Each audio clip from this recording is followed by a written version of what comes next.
अस्सलाम स्टूडेंट्स। अच्छा बेटा, आज हमारे पास न्यू चैप्टर है स्टार्ट करने वाला, जिसका नाम क्या है? Tissue organs and the organ system. अच्छा, आज हम फर्स्ट टॉपिक को डिस्कस करने वाले हैं बेटा, वो है हमारे पास क्या? Level of organisation. इससे पहले चलते हैं कि लेवल ऑफ ऑर्गेनाइजेशन क्या होते हैं बेटा। हमारे पास कुछ इंसान जो बनता है एक मराहल के साथ होता हुआ बनता है, उन्हीं मराहल को हम कहते हैं लेवल ऑफ ऑर्गेनाइजेशन। इसको एक स्टोरी के जरिए लेके चलते हैं कि एक हमारे पास नन्नू नाम का लड़का होता है। वो खड़ा होता है जंगल में, वो कहता है कि मैं तो किसी काम का नहीं हूँ, मैं हूं ही अकेला। तो कहीं से उड़ता उड़ता उड़ता, ठीक है, इसी तरह भागता हुआ एक नन्नू और आता है। वो कहता है कि आप अकेले नहीं हो, मैं भी आपके साथ हूँ।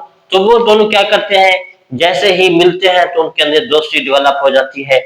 तो उसी दोस्ती डेवलप करने वाले का नाम क्या होता है? जो उसमें दोस्ती डेवलप होती है हम फ्रेंडशिप कहते हैं। जबकि उसको क्या कहा जाता है? मालिक्यूल का नाम कहा जाता है। जो नन्नू नाम का है वो दरअसल क्या है? एटम है। एटम्स मिली हैं तो मालिक्यूल्स बना है।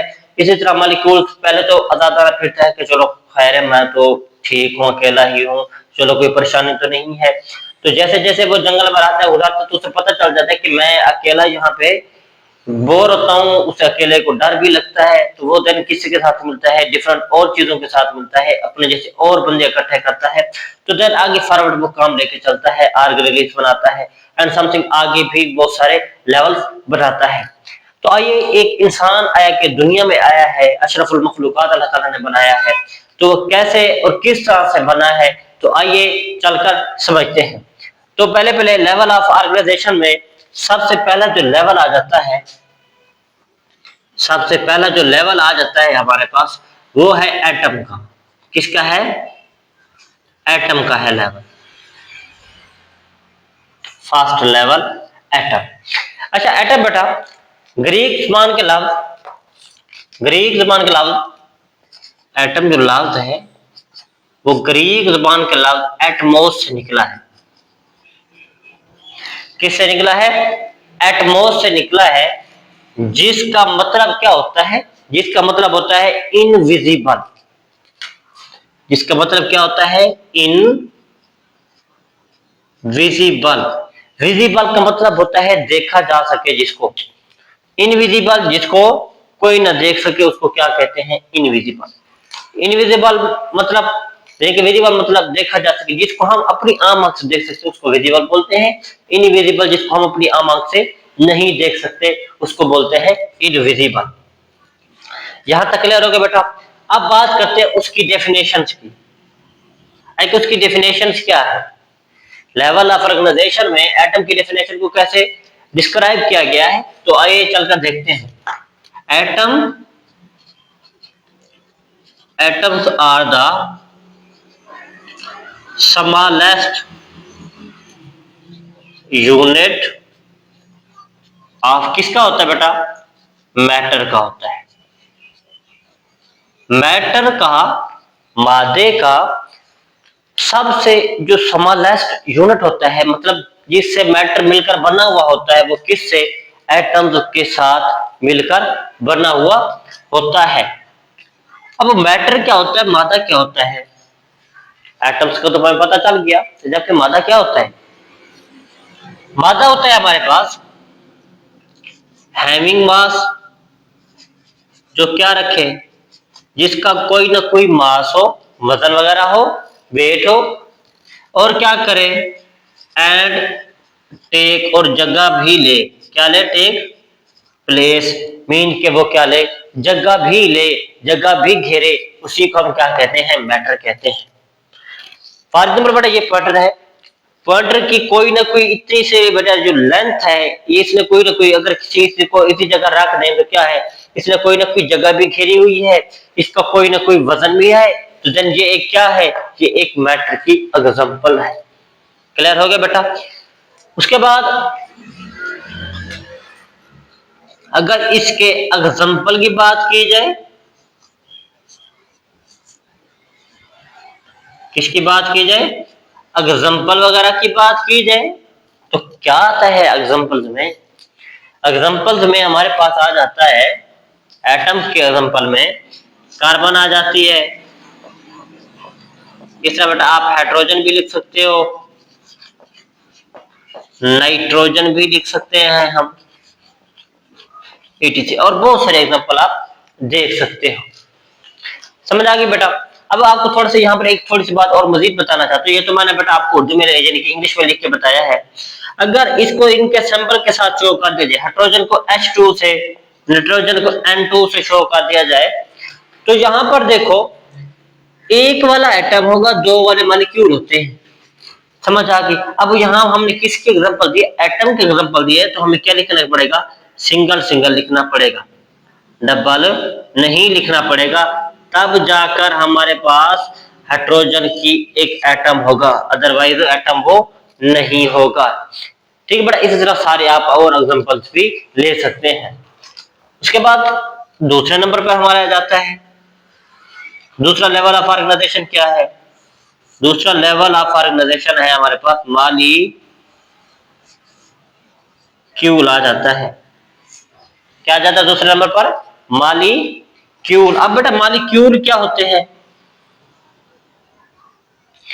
मैंने अभी बोला कि एटम्स, तो ये बता दिया बेटा आगे। अच्छा सॉरी बेटा नहीं बोला, आपको नहीं बताया कि एटम्स जो होते हैं आगे जितने भी लेवल ऑफ ऑर्गेनाइजेशन बनेंगे, मतलब कि मॉलिक्यूल के आगे जो भी आएगा वो किस चीज से मिलकर बना होगा, इसके कॉम्बिनेशन से। अब मॉलिक्यूल बना तो किसके कॉम्बिनेशन से बना है, एटम्स के कॉम्बिनेशन से मिलकर बना हुआ है। ठीक है बेटा, ये बात क्लियर हो गई। एटम क्या होता है, इनविजिबल होता है। Atom are the smallest unit of the matter, matter का स्मॉलेस्ट यूनिट होता है। इसी तरह बेटा मॉलिक्यूल्स होते हैं। अब मॉलिक्यूल्स क्या होते हैं, क्या होता है बेटा, अभी मैंने बताया ये कॉम्बिनेशन होते हैं, कॉम्बिनेशन ऑफ द एटम्स। ये क्या होता है बेटा, हमारे पास कॉम्बिनेशन ऑफ एटम्स होते हैं। क्या होता है बेटा, कॉम्बिनेशन ऑफ एटम्स होते हैं। ठीक है बेटा, कॉम्बिनेशन ऑफ एटम्स जो क्या रखते हैं, इनको बेटा हम मॉलिक्यूल तो बोल देते हैं, लेकिन आगे हमारा काम मजीद फॉरवर्ड चला जाता है। Combination of the atoms, atoms के कॉम्बिनेशन को मॉलिक्यूल्स कह देते हैं। बट लेकिन थोड़ा सा आगे मजीद एक काम तो करना है। बट द, लेकिन क्या, बट द, लेकिन आगे क्या, प्रॉपर्टीज, खुसूसियात ऑफ मॉलिक्यूल्स, मॉलिक्यूल्स की जितनी भी खुसूसियात होती हैं वो क्या होती हैं, और हो जाती हैं क्या, डिफरेंट, मुख्तलिफ हो जाती हैं। क्या हो जाती हैं, मुख्तलिफ हो जाती हैं। और डिफरेंट कहां से बेटा, फ्रॉम द एटम्स, एटम्स से कंबाइन। अब बच्चों थोड़ा सा यहाँ पर कंफ्यूजन होगा, थोड़ी सी डेफिनेशन वगैरह समझ नहीं आई होगी। यहां तक तो हमें समझ आ गई होगी कि कॉम्बिनेशन ऑफ द एटम को जो बोलते हैं, लेकिन आगे ये जो लिखा हुआ है, but the properties of the molecule are different from the atom से कंबाइन। अब इसकी जो प्रॉपर्टीज होती हैं, जिन एटम के साथ ये मिलकर बना हुआ होता है उससे मुख्तलिफ होती है। क्या होती है, उससे मुख्तलिफ होती है। आइए इसी को चलकर समझते हैं। इसकी पहले एग्जांपल लिखते हैं, एग्जांपल के बाद हमें क्या हो जाएगा, अच्छे से क्लियर हो जाएगा। ठीक है बेटा। अब मॉलिक्यूल्स के एग्जांपल में क्या आ जाता है, जब दो या दो से ज्यादा एटम्स मिलेंगे तो क्या बनेगा, मॉलिक्यूल बनेगा। क्या बनेगा मेरे बच्चों, मॉलिक्यूल्स बनेगा। फॉर एग्जांपल बेटा वाटर आ गया। ठीक है बेटा, वाटर आ गया। इसी तरह बेटा आप कार्बन डाइऑक्साइड लिख सकते हो, कार्बन डाइऑक्साइड लिख सकते हैं हम। इस तरह बेटा आप लिपिड्स लिख सकते हो, उसके बाद प्रोटीन लिख सकते हैं हम। ठीक है बेटा, अनफॉन आप जितने एग्जांपल देते हैं हम दे सकते हैं इसके। अब बेटा ये बात तो ठीक होगी, कॉम्बिनेशन ऑफ एटम्स। यहां पर अगर चेक करें कि वाटर का फार्मूला क्या होता है, केमिकल H2O, कार्बन डाइऑक्साइड का CO2।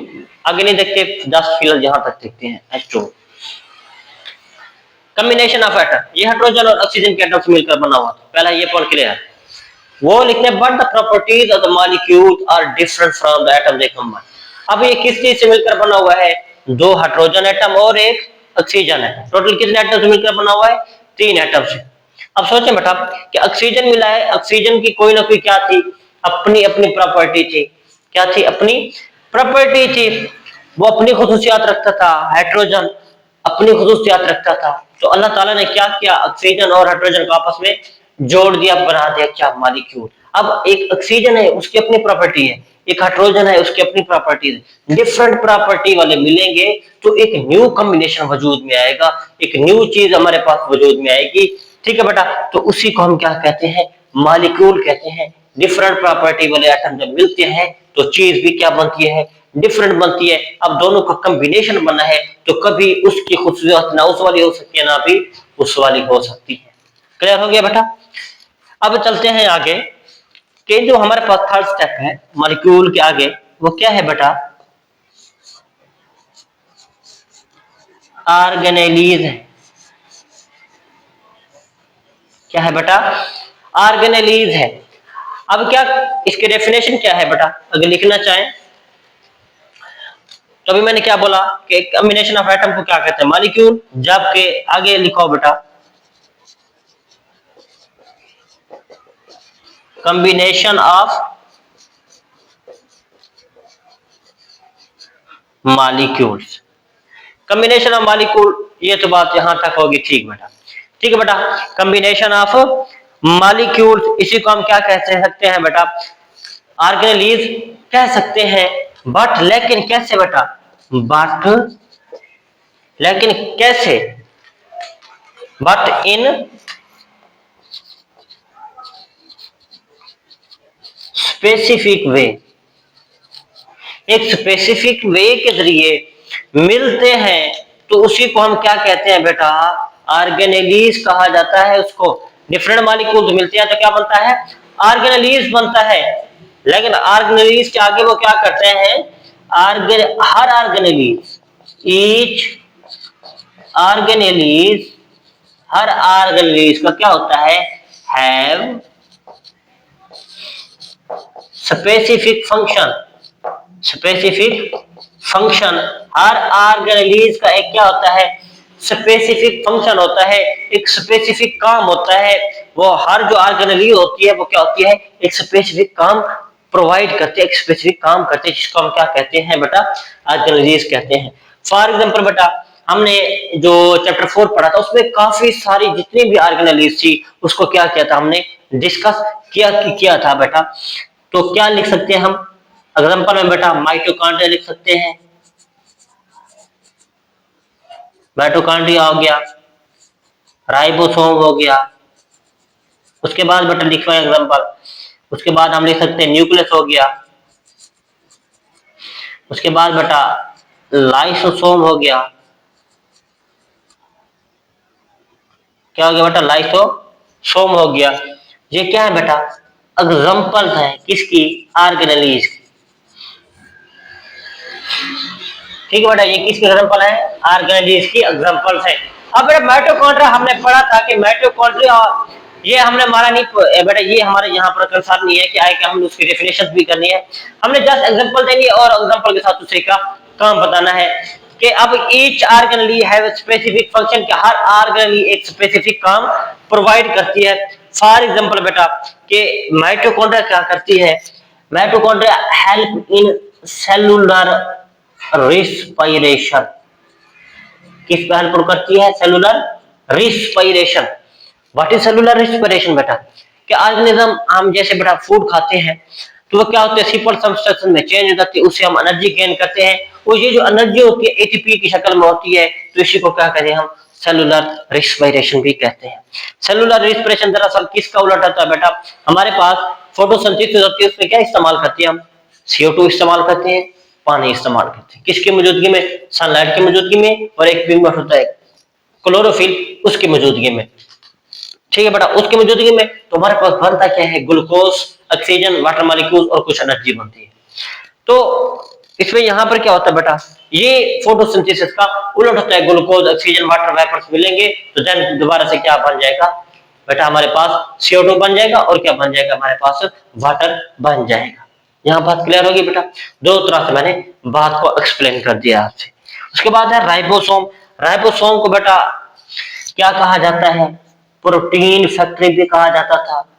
प्रोटीन फैक्ट्री, फैक्ट्री में बेटा माल तैयार किया जाता है, ये प्रोटीन फैक्ट्री इसको क्यों कहा गया है, इसमें क्या प्रिपेयर होता है, इसमें बेटा क्या प्रिपेयर होती है, प्रोटीन प्रिपेयर होती है। क्या पैदा होती है बेटा, इसमें प्रोटीन को प्रिपेयर किया जाता है, प्रोटीन की सिंथेसिस की जाती है, इसलिए उसको क्या बोलते हैं बेटा, प्रोटीन फैक्ट्री भी बोलते हैं।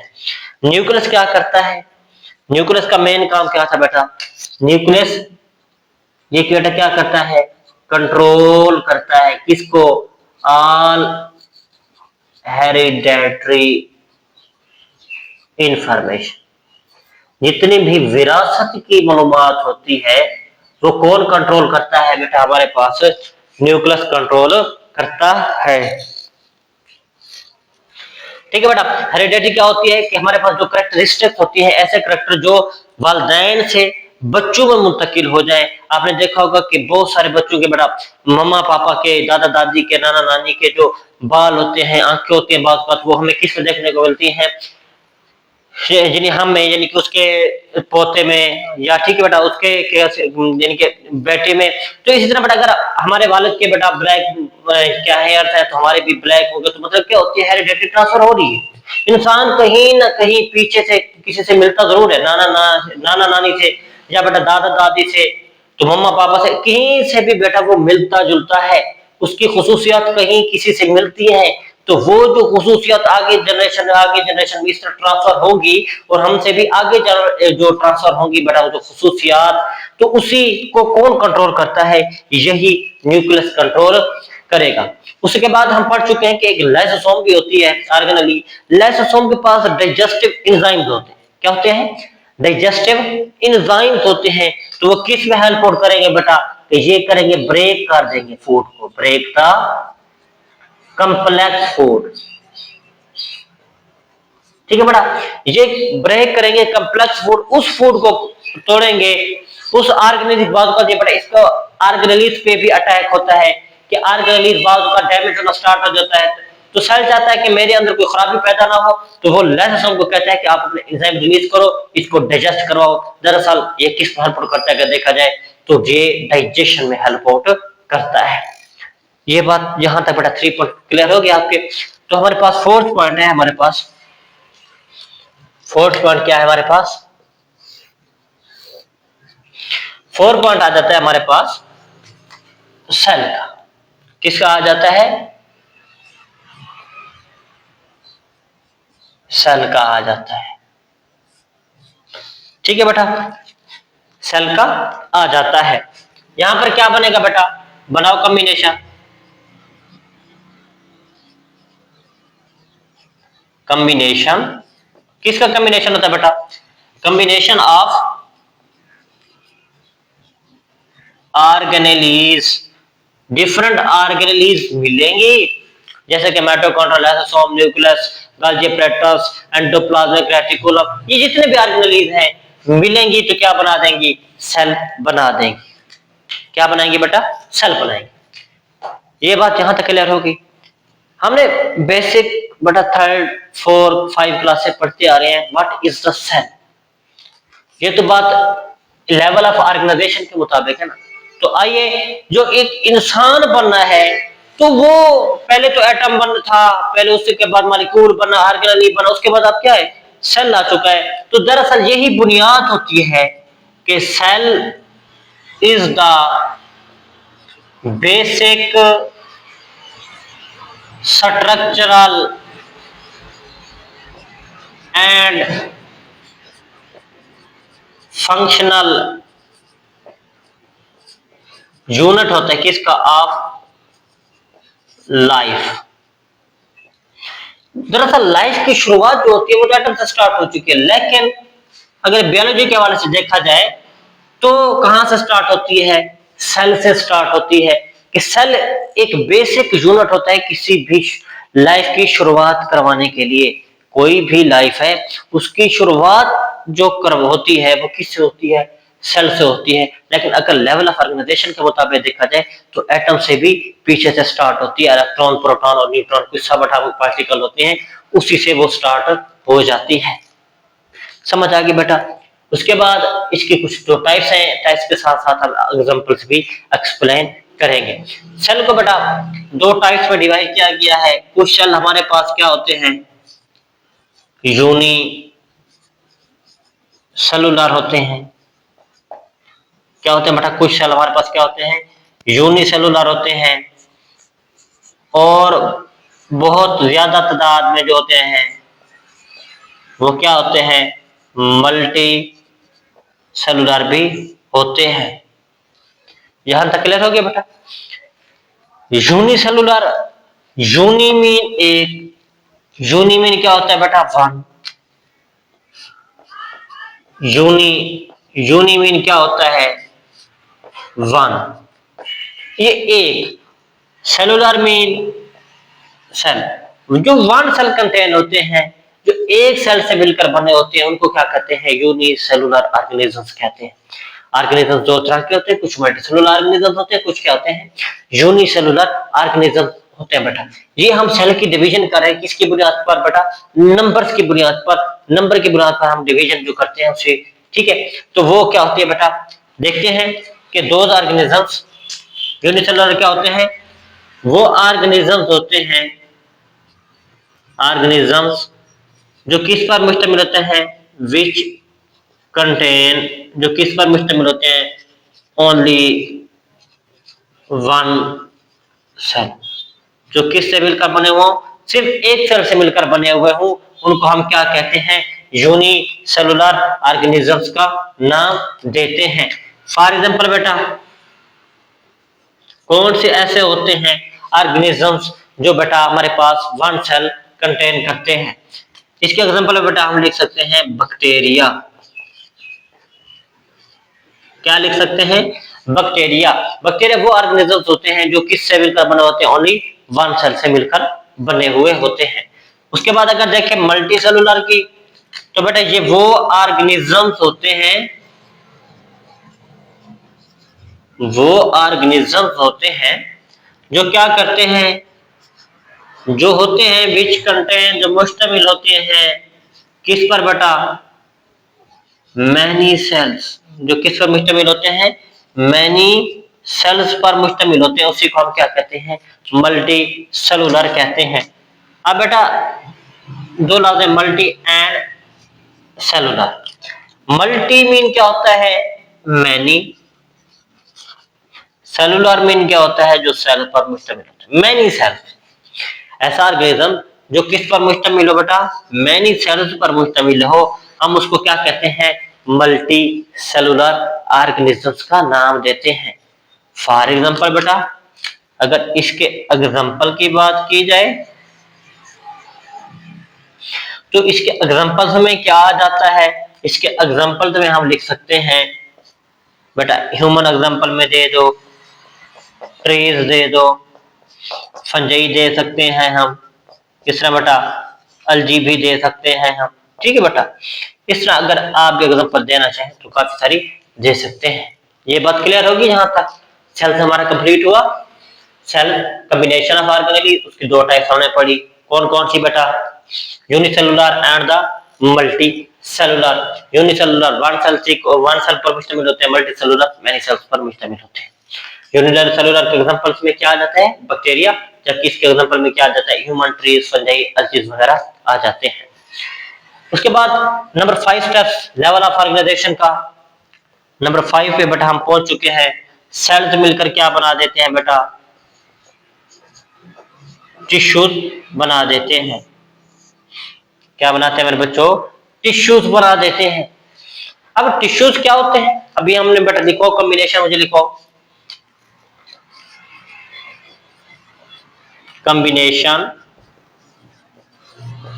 हाँ बेटा यहां पर एक बात याद रखने वाली है बेटा, पीछे से तो डिफरेंट ऑर्गेनेलीज आ रही थी, कॉम्बिनेशन हो रहा था, माइटोकॉन्ड्रिया एक ऑर्गेनेली है, उसके बाद बेटा क्या है, न्यूक्लियस एक ऑर्गेनेली है, राइबोसोम एक ऑर्गेनेली है। अब डिफरेंट ऑर्गेनेलीज काम कर रही थी। इस ऑर्गेनेली बना तो डिफरेंट मॉलिक्यूल कॉम्बिनेशन था। अब मॉलिक्यूल बना तो किसका कॉम्बिनेशन था बेटा, डिफरेंट एटम का कॉम्बिनेशन था। अब एटम बनना है तो सब एटॉमिक डिफरेंट सब एटॉमिक पार्टिकल से मिलकर बना हुआ था। अब बात आ जाती है हमारे पास टिश्यूज की। टिश्यूज में याद रखा कि आगे जितने भी आएंगे वो सिमिलर मिलेंगे, ठीक है बेटा। कॉम्बिनेशन ऑफ सिमिलर सेल्स मिलेंगे, एक जैसे सेल्स मिलेंगे तो क्या बनेगा, टिश्यूज बनेंगे हमारे पास। क्या बनेंगे बेटा, टिश्यूज बनेंगे। कॉम्बिनेशन ऑफ, बेटा यहां पर एक बात याद रखना, कॉम्बिनेशन ऑफ ये वाली सिमिलर, ठीक है बेटा, कॉम्बिनेशन ऑफ सिमिलर क्या बेटा,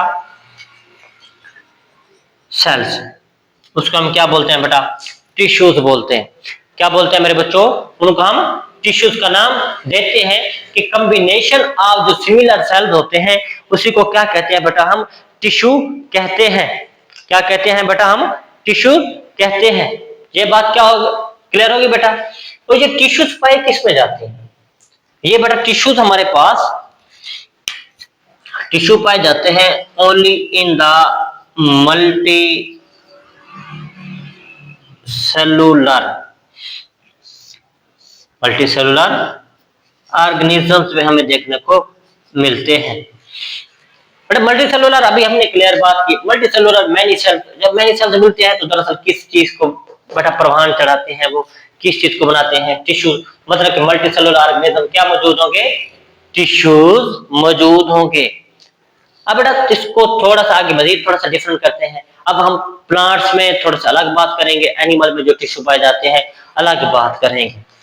तो फर्स्ट किसको देख लेते हैं, इन एनिमल में बेटा हम देख लेते हैं, है बेटा एनिमल में कौन से टिश्यू पाए जाते हैं। एनिमल में बेटा हम बात करें तो अगर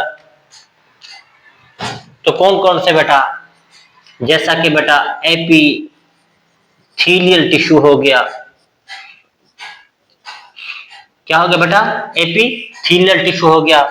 उसके बाद दूसरे अगर एग्जांपल की बात करें तो हमारे पास क्या आ जाता है, मसल टिश्यूज आ जाते हैं। ये तो किसके एग्जांपल है बेटा, एनिमल के एग्जांपल है कि एनिमल में ये टिश्यू में बेटा आप काफी डिफरेंट और एग्जांपल भी दे सकते हो। आपकी बुक में जो एग्जांपल्स बताई गई हैं तो मैं वहीं तक रहूंगा। उसके बाद अगर बात करें किसमें बेटा, इन प्लांट्स की अगर बात की जाए तो प्लांट्स में कौन से टिश्यूज पाए जाते हैं, प्लांट्स में भी काफी सारे टिश्यूज पाए जाते हैं। जैसा कि बेटा एपिडर्मल टिश्यू हो गया, क्या हो गया, एपिडर्मल टिश्यू। अगर उसके बाद बात करूं तो बेटा क्या लिख सकते हैं हम, वैस्कुलर टिश्यू लिख सकते हैं हम। क्या लिख सकते हैं बेटा, वैस्कुलर, हम उस वैस्कुलर टिश्यूज हम लिख सकते हैं। ये बात क्लियर होगी बेटा। इसमें बेटा आगे आप लिख सकते हो मेसोफिल टिश्यूज, डिफरेंट बेटा और एग्जांपल्स भी आप दे सकते हैं, ठीक है बेटा। तो बुक में जो एग्जांपल्स बताई गई है मैंने वही लिखी है, ठीक है, ताकि बच्चे जो लेक्चर एक अच्छा लेने आते हैं ताकि मैं उनको क्या कर सकूं, आगे डिलीवर भी कर सकूं और बच्चों में कंफ्यूजन भी पैदा ना हो। तो ये ना हो कि आप यहाँ से मुझे समझ के जाएं और बुक से देखें कि सारे तो ये बातें कुछ एक्स्ट्रा ही बता दी है। तो ऐसा नहीं होता बेटा, मैं कुछ बातें एक्स्ट्रा बता रहा होता ताकि आपकी जो समझ होती है, समझ बूझ होती है, उसको थोड़ा सा इंक्रीज आगे वाले लेवल पर लेके जा सकूं और ताकि आपको जिस किस्म के भी अगर पेपर में क्वेश्चन आ जाए तो कोई इश्यू ना हो, ठीक है बेटा। एपिथेलियल टिश्यू, एपी मीन ऊपर वाली, एपी मीन ऊपर वाली, थीलियल मीन लेयर, टिश्यू या स्किन भी बोलते हैं। स्किन जो हमारी बनी होती है किस चीज से मिलकर बनी होती है, एपिथेलियल टिश्यू से मिलकर बनी हुई होती है। एक तो क्या करती है, फर्स्ट एपिथेलियल टिश्यू का काम क्या, एपिथेलियल टिश्यू करते क्या है, ये करते हैं बेटा cover body surface, cover body surface. हमारी पूरी की पूरी बॉडी किस चीज से कवर है बेटा, एपिथेलियल टिश्यू से कवर है। उसके बाद और क्या करती है, and line cavity with skin. और क्या बनाती है बेटा? स्किन बना देती है। क्या बनाती है बेटा? स्किन बना देते हैं। एक तो पूरी बॉडी को कवर किए होते हैं, दरअसल ये कवर किए हुए पूरी बॉडी को कौन है? यही स्किन है। यही स्किन बनाने वाले जो टिश्यूज हैं उनका नाम क्या होता है? Epithelial tissue. एपी मीन ऊपर वाले, थीलियल मीन स्किन, सरफेस भी लिख सकते हैं। ऊपर वाली सरफेस को हम क्या बोलते हैं? Epithelial tissue. उसके बाद क्या है बेटा? Muscle tissue. बेटा हम अब तक जो फोर्थ चैप्टर है उसमें भी पढ़ा था, काफी सारे मसल्स पढ़े हैं हम। ठीक है बेटा, मसल वो कौन कौन से पढ़े हैं हमने? हमने पढ़ा था बेटा कार्डियक मसल पढ़े थे, smooth muscle, skeletal muscle, different किस्म के और मसल भी पढ़े हैं। तो मसल टिश्यू में, मसल टिश्यू का काम क्या होता था कि ये क्या करवाते हैं बेटा? मूवमेंट करवाते हैं और क्या करवाते हैं? कंट्रैक्शन करवाते हैं। मूवमेंट करवाते हैं और कंट्रैक्शन करवाते हैं। इन्हीं मसल टिश्यू की वजह से मैं क्या कर रहा हूं बेटा? मूव कर रहा हूं, मेरे हाथ मूव कर रहे हैं। वजह क्या है? मसल टिश्यूज है। उसके बाद मेरी कंट्रैक्ट और रिलैक्स हो रही है चीजें बेटा, तो ये किसकी बदौलत है? मसल टिश्यू की बदौलत है। इसलिए अल्लाह ताला बेटा ने इंसान को बनाया है। अल्लाह ताला कहते हैं कि मेरी जात पर गौर फिक्र ना करो, अगर मुझे पहचानना है तो खुद पर गौर करो कि मैंने आपको कैसे बनाया है। हम तो बेटा इंसान है, एक दूसरे को गाली दे देते हैं कि तेरी क्या औकात है। ठीक है बेटा, अपनी शक्ल देख। तो बनाने वाले, दरअसल हम उस पे यानी कि आप मजाक नहीं कर रहे, किसकी मजाक करें? बनाने वाले की मजाक करें। अल्लाह ताला ने हमें बनाया है तो मजाक भी किसकी करें कि अल्लाह ताला ने क्या बेटा अस्तगफिरुल्लाह कि आपने, अल्लाह ताला ने हमें ऐसे फर्क पैदा किया है। ऐसा नहीं किया कि अल्लाह ताला ने वैसे ऐसे भेज दिया है। अल्लाह ताला ने एक इंसान को अशरफुल मखलूकात बनाया, उसको एक ढांचा दिया है और जबरदस्त किस्म की बेटा उसकी क्या बनाया है? कलरिंग की है। तो एक खूबसूरत इंसान बनाया है बेटा। क्या बनाया है? खूबसूरत इंसान बनाया। तो इंसान खुद पर गौर करे तो इंसान क्या करना चाहिए? अल्लाह ताला का उसको शुक्रगुजार होना चाहिए। क्लियर हो गया? Muscle tissue movement and the contraction किस में करते हैं? मूवमेंट और कंट्रैक्शन में हेल्प आउट करते हैं। जैसा कि बेटा अगर एग्जांपल की बात की जाए, जैसा कि बेटा कार्डियक मसल आ जाता है। कार्डियक मसल, मैंने बोला था कि जहां पर कार्डियक लफ्ज यूज हुआ हो, कार्डियक, कार्डियक मतलब होते हैं दिल के रिलेटेड। किसके रिलेटेड? दिल के रिलेटेड, उसको बोलते हैं कार्डियक मसल। अब दिल के रिलेटेड है, दिल में भी मसल पाए जाते हैं, तो उसी को यानी कि दिल में जो मसल पाए जाती है उसी का काम क्या होता है कि ये कंट्रैक्ट करवाते हैं। क्या करवाते हैं? कंट्रैक्ट। दरअसल किस में हेल्प करते हैं बेटा? ये दरअसल हेल्प करेंगे बेटा पंपिंग। किसमें? Pumping of heart. ये किस में हेल्प आउट करेंगे बेटा? पंपिंग ऑफ हार्ट में हेल्प आउट करेंगे। समझ आ गई बेटा? यानी मसल की वजह से दिल क्या करता है? पंप करता है और ब्लड एक जगह से दूसरी जगह क्या करता है? ट्रांसफर करता है। ये बेटा मसल टिश्यू क्लियर हो गया। उसके बाद एपिडर्मल टिश्यू। एपी मीन ऊपर वाली, वही पाते हैं। डर्मल मीन बेटा लेयर, ऊपर वाली लेयर को क्या कहते हैं? हम एपिडर्मल टिश्यू कहते हैं। लेकिन यहाँ पर किस में है? प्लांट्स में। प्लांट्स की बात करेंगे। प्लांट्स के ऊपर वाली जितनी भी सरफेस होती है किस चीज से मिलकर बनी हुई होती है? एपिडर्मल टिश्यू से मिलकर बनी हुई होती है। ठीक है बेटा, यहाँ पर क्या किया था? Cover the body surface. बस यहाँ से एक थोड़ा सा बेटा आगे नाम हमने देना है। कौन सा नाम दे सकते हैं बेटा? कि यहाँ पर लिख सकते हैं cover the plant body surface, या यहाँ पे लिख दो बेटा कवर द बॉडी सरफेस। किसकी बेटा? इन प्लांट या ऑफ प्लांट। ठीक है बेटा, वो जो बॉडी सरफेस को कवर करते हैं किससे? प्लांट्स को से, तो वो उस चीज का बनाने वाले का नाम क्या है? तो उसका नाम है एपिडर्मल टिश्यू। एपिडर्मल टिश्यू ही होते हैं जो प्लांट्स में क्या करवाते हैं बेटा? हमारे पास जो प्लांट्स में ऊपर वाली सरफेस बना देते हैं। क्या बना देते हैं बेटा? ऊपर वाली सरफेस बना देते हैं। ठीक है बेटा, और करते क्या है ये तो कवर करते हैं पहली बात। दूसरा ये क्या करते हैं बेटा? प्रोटेक्ट करते हैं। क्या करते हैं? Protect the underlying part. Protect the underlying part. ठीक है बेटा, फॉर एग्जाम्पल ठीक है बेटा, फॉर एग्जांपल के ये जो हमारे पास फॉर एग्जांपल प्लांट्स के सेल कुछ यूं तरह पाए जाते हैं, ठीक है बेटा। तो ये ऊपर वाली जो सरफेस बना देता है, ये कौन बनाते हैं? Epidermal tissue. इसके अंदर भी कुछ सेल्स होंगे, तो उन्हीं अंदर वाले सेल्स की भी क्या कर रहा है? प्रोटेक्शन कर रहा है। एक तो ऊपर वाली सरफेस भी बना रहा है और नीचे अंदर वाले सेल्स की क्या कर रहा है? प्रोटेक्शन भी कर रहा है। सेम इसी तरह बेटा, अगर इंसान की जो स्किन है, स्किन ऊपर वाले एक तो सरफेस बना रहा है और दरअसल दूसरा क्या काम कर रहा है? अंदर वाले पार्ट की भी क्या कर रहा है? हिफाजत कर रहा है, प्रोटेक्ट द अंडरलाइंग पार्ट, उसके जो नीचे पार्ट्स पाए जाते हैं उसकी भी क्या कर रहा है? हिफाजत कर रहा है। दूसरे नंबर पे हमारे पास आ जाता है इन प्लांट्स में बेटा वेस्कुलर टिश्यू। क्या आ जाता है बेटा? वेस्कुलर टिश्यूज आ जाता है बेटा। वेस्कुलर दरअसल कॉम्बिनेशन होता है, दो सेल्स का कॉम्बिनेशन होता है।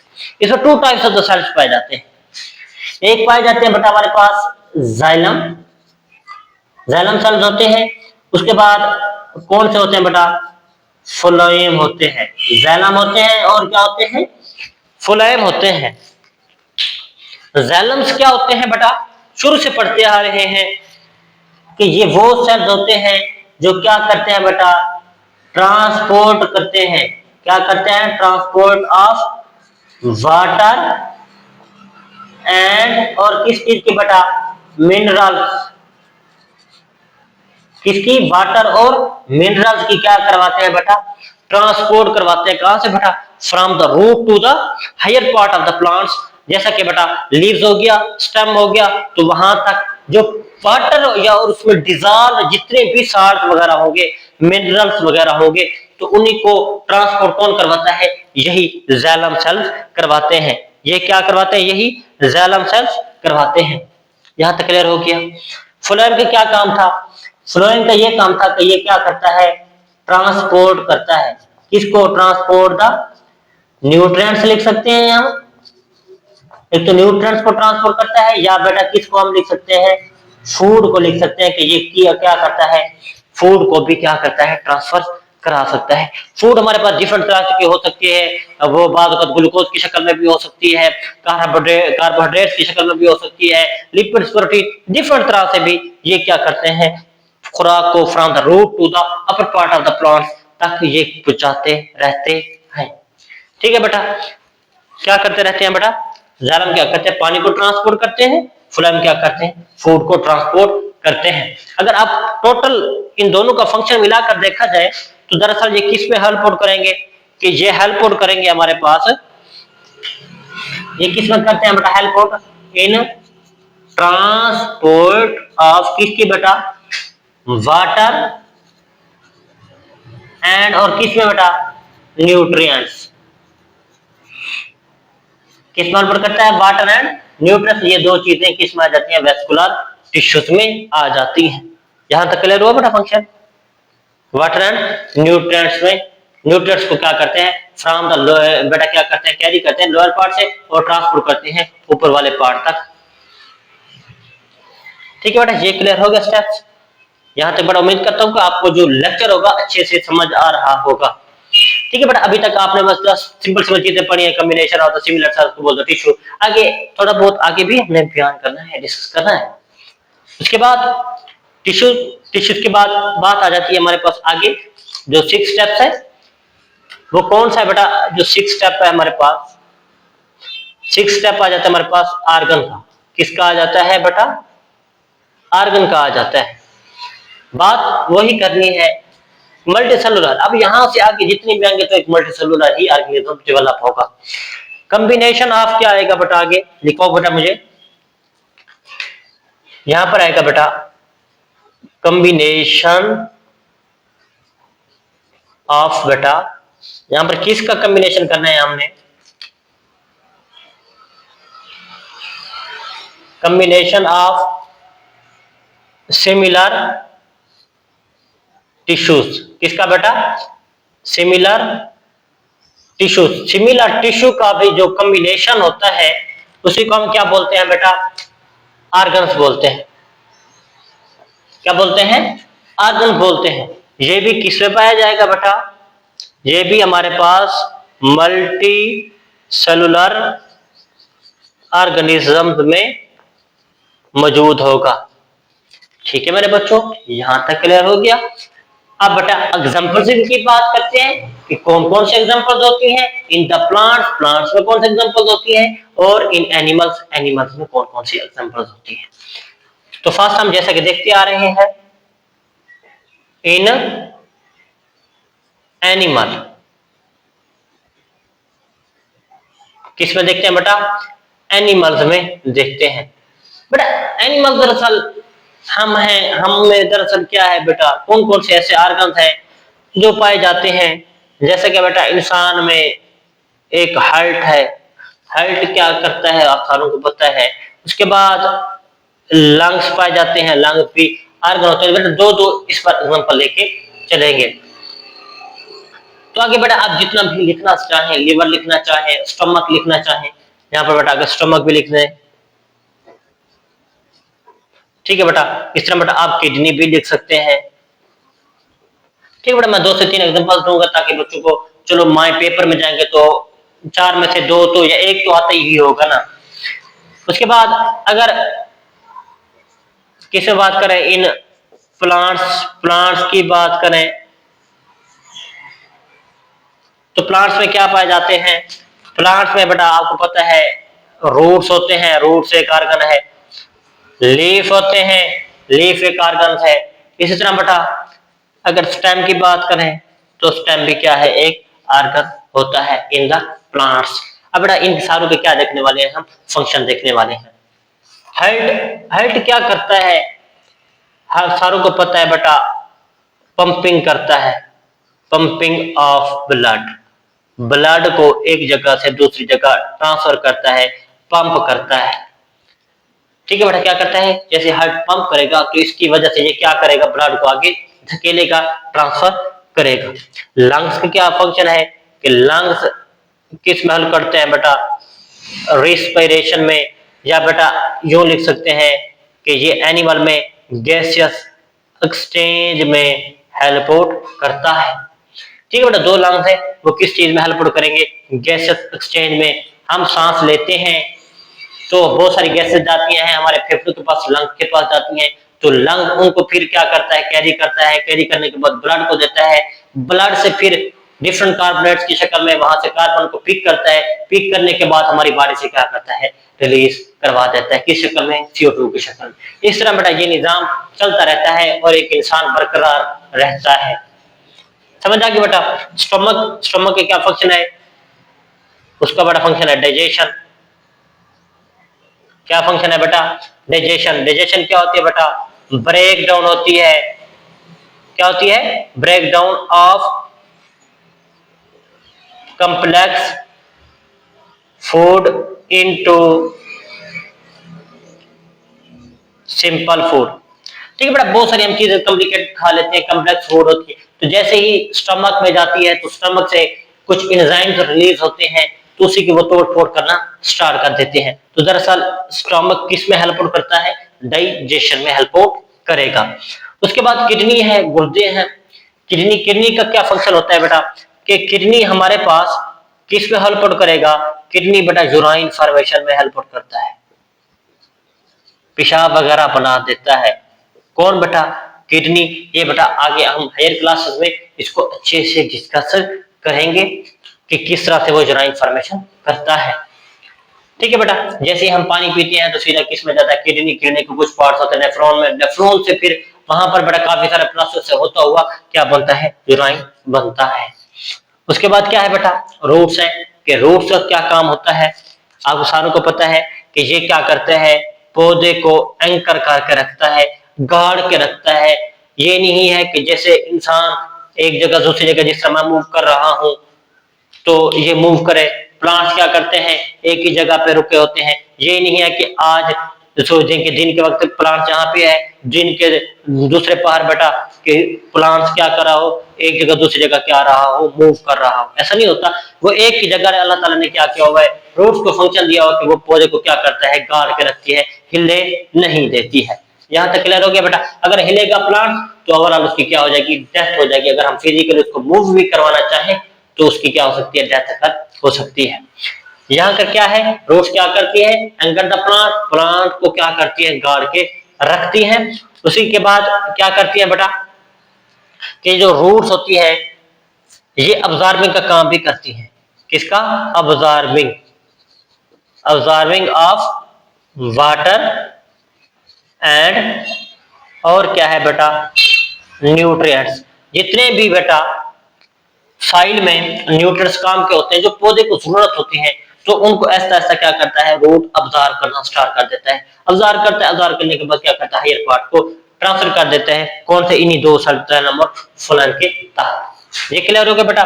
Leaf, leaf green in colour होते हैं, ग्रीन इन कलर दरअसल क्लोरोफिल की वजह से होते हैं।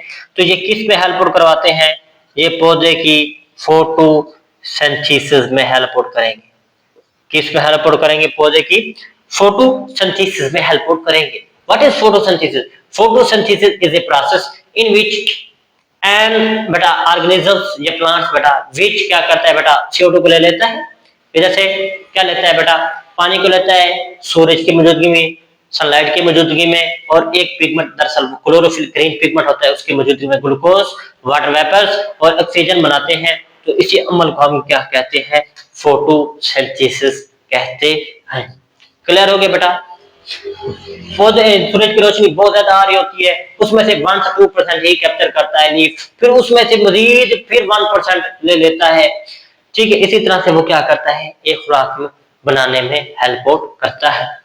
स्टेम, स्टेम का क्या काम होता है, ये पौधे को क्या देती है बेटा, सपोर्ट देती है। और कुछ ऐसे प्लांट्स भी हैं जहां पर ये किस में हेल्प आउट करता है बेटा, ये हेल्प आउट करेगा फोटोसिंथेसिस में। कुछ ऐसे प्लांट्स होते हैं जिनमें फोटोसिंथेसिस में भी हेल्प आउट करता है। और एक कौन सा काम करेगा, कि ये पौधे को सपोर्ट देता है, पौधे को स्ट्रक्चर को मेंटेन करके चलता है। समझ आ गई बेटा। रूट, लीफ, स्टेम और इन तमाम बेटा, और यहाँ से हार्ट, लंग, स्टमक और किडनी, इन तमाम के जो जिनके जो ऑर्गन है, इनकी बेटा क्या होगी, आपको अच्छे से समझ आ गई होगी। उसके बाद नंबर 7 पे आ जाता है हमारे पास, नंबर 7 पे आ जाता है हमारे पास सेकंड लास्ट है बेटा, कौन सा है बेटा, ऑर्गन सिस्टम।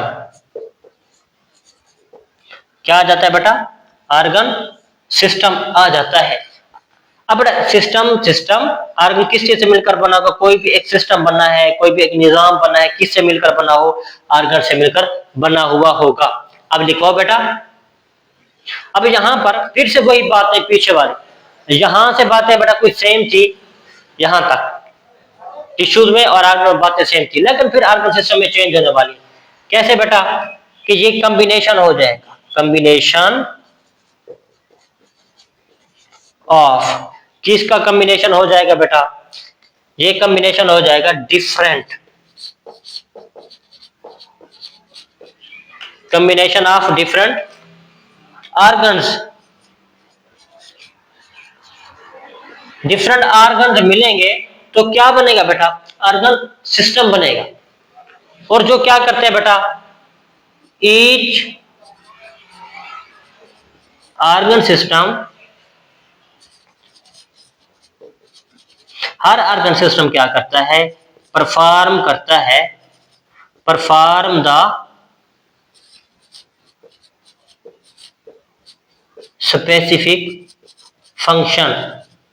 हर ऑर्गन जो सिस्टम होता है वो क्या करता है, कोई ना कोई एक स्पेशल काम परफॉर्म कर रहा होता है।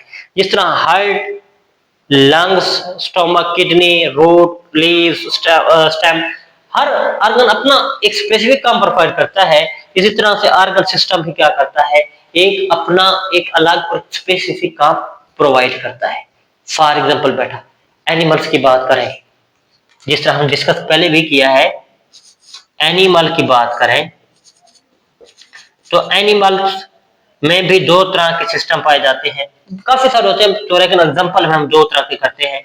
जैसा कि बेटा सर्कुलेटरी सिस्टम हो गया,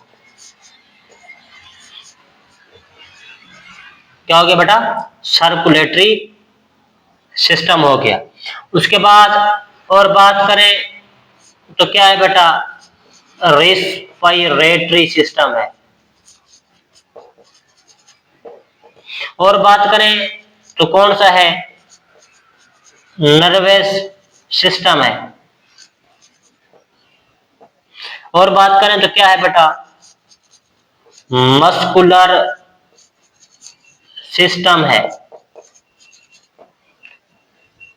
ठीक है बेटा, ये तो किसके एग्जांपल में आ गया, एनिमल में। अब बेटा प्लांट्स की बात करें तो हम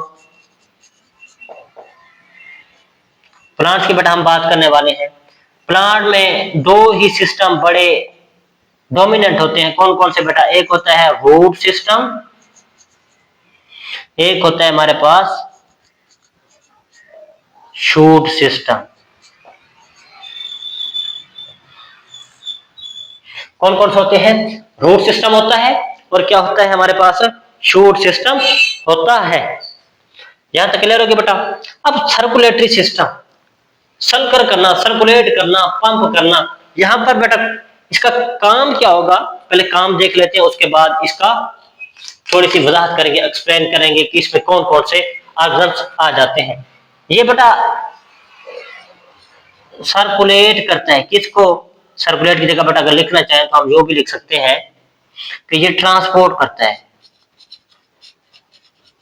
transport of water,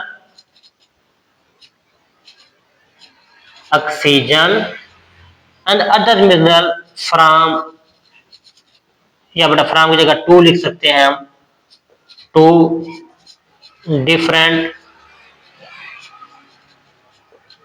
parts of animals. ठीक है बेटा, क्या हो गया, वो क्या करता है, वो कहता है कि ये ट्रांसपोर्ट करता है वाटर ऑक्सीजन को different part of the animal. अब सर्कुलेटरी सिस्टम में आ क्या जाता है, एक तो दिल आता है, हार्ट आता है यहां तक, दूसरे नंबर पर ब्लड वेसल्स आ जाती है, तीसरे नंबर पर इसमें ब्लड होगा तो तभी ये कैरी करेंगे। अब जो ब्लड होता है वो कनेक्टिव टिश्यू होता है, वो अभी हमारा कंसर्न नहीं है। यहाँ पर जो ब्लड होता है, मतलब कि ब्लड में ऑक्सीजन मौजूद होता है, फूड, जितना भी एक इंसान की बॉडी को चीजें जरूरत होती है वो इसी यानी कि किस में मौजूद होती है, सर्कुलेटरी सिस्टम में मौजूद होती है, इसी ब्लड में मौजूद होती है। अब सर्कुलेटरी सिस्टम, उसमें हार्ट भी आ जाता है, ब्लड वेसल्स भी आ जाते हैं, ब्लड भी आ जाता है और डिफरेंट अदर पार्ट्स भी आ जाती है।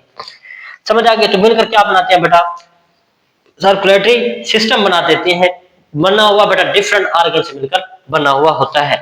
इस तरह बेटा अगर रेस्पिरेटरी सिस्टम की बात की जाए तो ये किस में हेल्प करता है, गैसियस एक्सचेंज में। किस में हेल्प करेगा, गैसियस एक्सचेंज में। अगर रेस्पिरेटरी सिस्टम में ऑर्गन की बात की जाए तो माउथ आती है, ट्रेकिया आती है, ट्रेकिया के बाद क्या आती है बेटा हमारे पास, लंग्स आ जाती हैं। तो डिफरेंट तरह के ऑर्गन्स मिलते हैं रेस्पिरेटरी सिस्टम, तो क्या बनाते हैं, एक रेस्पिरेटरी सिस्टम बना देते हैं, डेवलप कर देते हैं, जो किस पे हेल्प करता है, गैसियस एक्सचेंज में हेल्प करेगा। इस तरह बेटा नर्वस सिस्टम आ जाता है कि ट्रांसमिशन ऑफ नर्व इम्पल्स। पहले काम देख लेते हैं, क्या है बेटा, ट्रांसमिशन ऑफ नर्व इंपल्स, कि ये नर्व इंपल्स जो हमारे पास पैगाम जाता है एक जगह से दूसरी जगह। ठीक है बेटा, हम सोचते हैं, देखते हैं तो हमें पता चलता है कि अच्छा ये चीज है। तो ये जो सोचने समझने की सलीयत है, देखना का, सुनना, चखना, ये सारा कुछ जो कंट्रोल होता है वो इसी नर्व सिस्टम के जरिए कंट्रोल होता है। किसके जरिए कंट्रोल होता है, नर्वस सिस्टम के जरिए कंट्रोल होता है। अब उसमें डिफरेंट हमारे पास स्पाइनल कॉर्ड आ जाता है, ब्रेन आ जाता है। ठीक है बेटा, तो इस तरह से डिफरेंट ऑर्गन मिलते हैं तो क्या बना देता है, एक नर्वस सिस्टम बना देते हैं। दूसरा बेटा मस्कुलर सिस्टम। मस्कुलर सिस्टम किस में हेल्प करता है बेटा, मस्कुलर सिस्टम हेल्प करता है बेटा कंट्रैक्शन में। अभी हमने पढ़ा कंट्रैक्शन एंड मूवमेंट, ये किस पे हेल्प करेगा बेटा, कंट्रैक्शन और मूवमेंट पे हेल्प करेगा। हम मूव करते हैं, हमारे बाजू मूव करते हैं, टांगे मूव करती हैं, हम चलते हैं, इस पे भी क्या है बेटा, डिफरेंट यानी कि ऑर्गन इन्वॉल्व है, कार्टिलेज है, बोन है, तो डिफरेंट ऑर्गन इन्वॉल्व हैं जो क्या बनाते हैं बेटा, मस्कुलर सिस्टम बना देते हैं। क्या बनाते हैं बेटा, मस्कुलर सिस्टम बना देते हैं।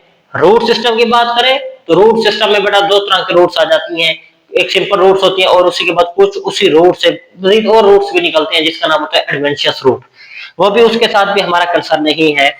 ये जो रूट सिस्टम होता है ये रूट सिस्टम किसमें हेल्प करता है? अभी हमने बात की, कहां पर बात की बेटा?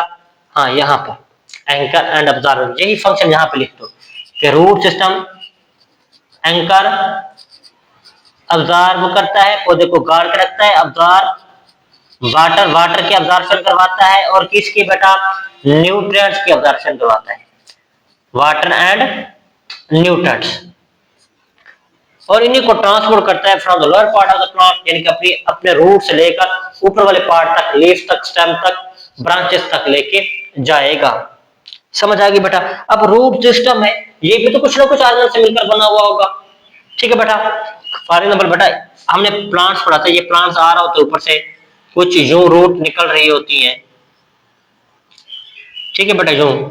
अब यहां से भी आपने बहुत सारे देखा होंगे, एक तो मेन रूट होती है, उसी रूट के ऊपर पर छोटे छोटे, ठीक है बेटा, इन्हीं रूट से फिर क्या होता है, मजीद छोटे छोटे और रूट्स भी निकल रही होती है, यूं बिल्कुल ब्रीक हेयर लाइक बेटा। ठीक है बेटा? बाल की तरह बेटा, ब्रीक ब्रीक और भी रूट्स निकल रही होती है, उनका नाम होता है एडवेंशियस रूट। तो यहाँ पर डिफरेंट ऑर्गन्स मिलते हैं रूट सिस्टम में, रूट्स, एडवेंशियस रूट।